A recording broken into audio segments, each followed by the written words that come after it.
The security of the city has been guaranteed. There will be no attack on the city.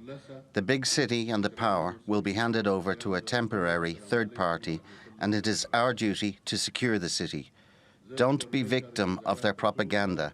Kabul will be safe. Don't worry. There won't be any problems in Kabul.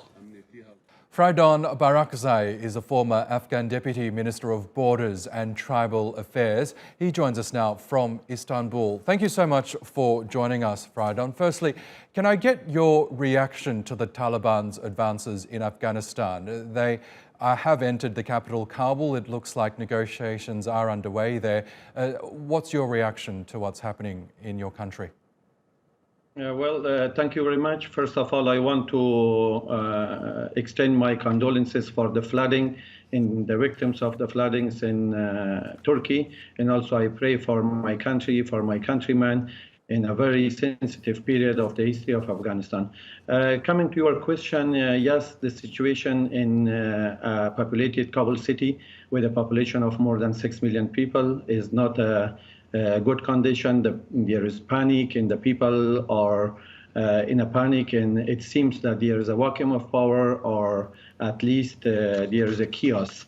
So the situation is not good because the Taliban already took the surrounding provinces, and the good news is that they already issued a statement that they will not enter Kabul city because it will lead to a humanitarian disaster, because we already have more than 500,000 internally displaced people without any shelter, food, anything in Kabul city.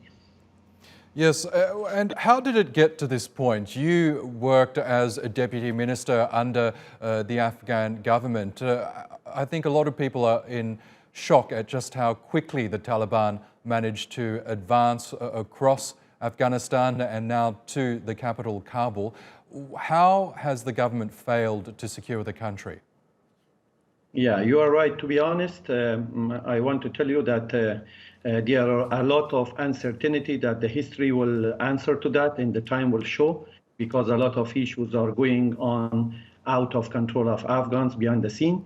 But what we witnessed in the start when the Trump administration of the United States signed the Doha Agreement with Taliban in 29 February 2020.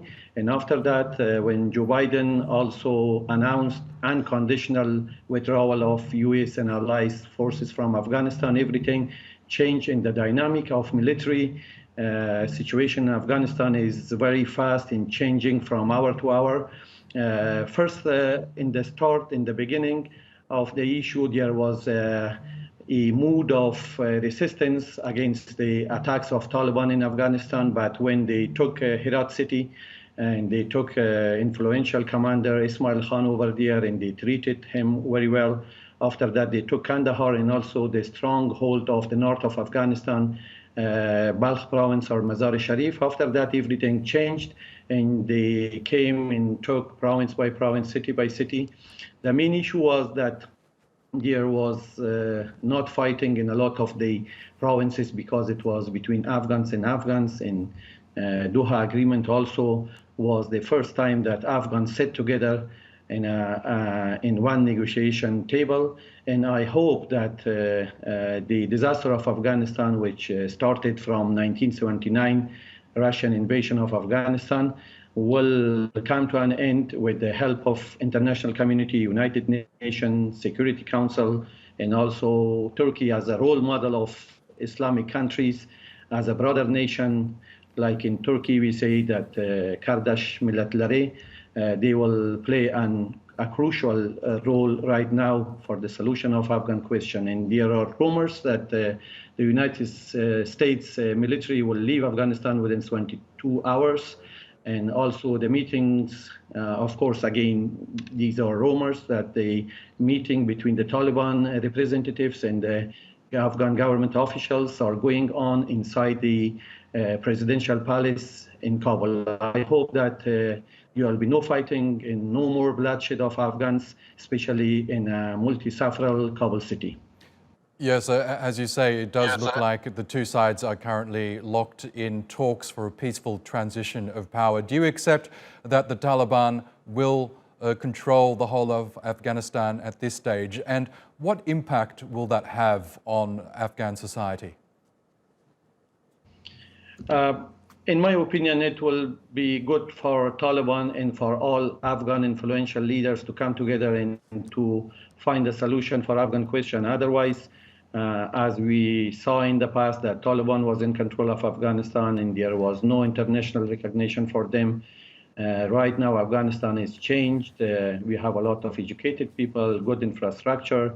So this is the time for the Afghan officials, Afghan military, and also Taliban to come together as brothers and also solve the issue of Afghanistan in a traditional way, because Afghanistan is a traditional country and we have low jirga. We can sit together. In the past also, we solved a lot of problems through low jirgas. I hope that Taliban also understand this and also all the values like the rights of women, education, minorities' rights will be respected.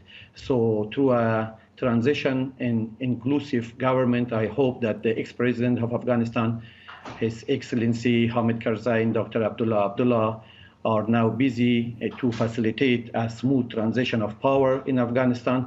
If it happens, of course, it will be good for the people of Afghanistan. If not, as you said, of course, it will be difficult for Taliban also to get international recognition, and there will be problem in the heart of Asia again.